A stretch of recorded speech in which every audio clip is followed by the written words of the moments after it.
SNDP BJP നേതൃത്വത്തെ ഒഴിവാക്കി 3 ദിവസത്തെ ശിവഗിരി തീർത്ഥാടനം അവസാനിച്ചു. രാജ്യത്തെ വർഗീയമായി ഭിന്നിപ്പിക്കാനുള്ള ശ്രമം നടക്കുന്ന ഈ കാലത്ത് ശ്രീനാരായണ ഗുരുവിന്റെ സന്ദേശങ്ങളുടെ പ്രചരണം ഇനിയും തുടരണമെന്ന് CPIM general secretary Sitaram Yechury പറഞ്ഞു. നമ്പൂതിരി മുതൽ നായാടി വരെയുള്ളവർ മാത്രമല്ല, മനുഷ്യന്റെ ഉന്നമനമാണ് ശ്രീനാരായണ ഗുരുവിന്റെ സന്ദേശങ്ങളിൽ പറഞ്ഞിട്ടുള്ളതെന്നും വെള്ളാപ്പള്ളിയെ പരോക്ഷമായി വിമർശിച്ചുകൊണ്ട് ആഭ്യന്തരമന്ത്രി രമേശ് ചെന്നിത്തല പറഞ്ഞു.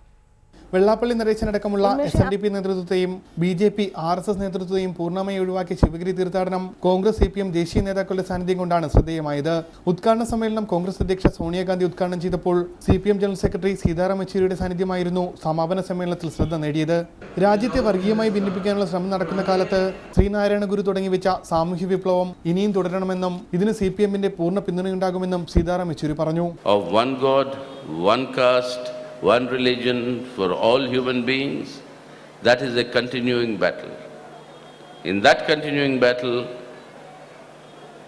I would convey to you, Swami Prakashananda, that the Communist Party of India, Marxist, not in terms of electoral politics, not for votes, not for its political interests, but as Marxists, because of our philosophical belief, we will be part of this continuing. Vellappally നടേശന്റെ രാഷ്ട്രീയ നീക്കത്തെ പരോക്ഷമായി വിമർശിച്ചുകൊണ്ടായിരുന്നു ആഭ്യന്തരമന്ത്രി രമേശ് ചെന്നിത്തലയുടെ പ്രസംഗം.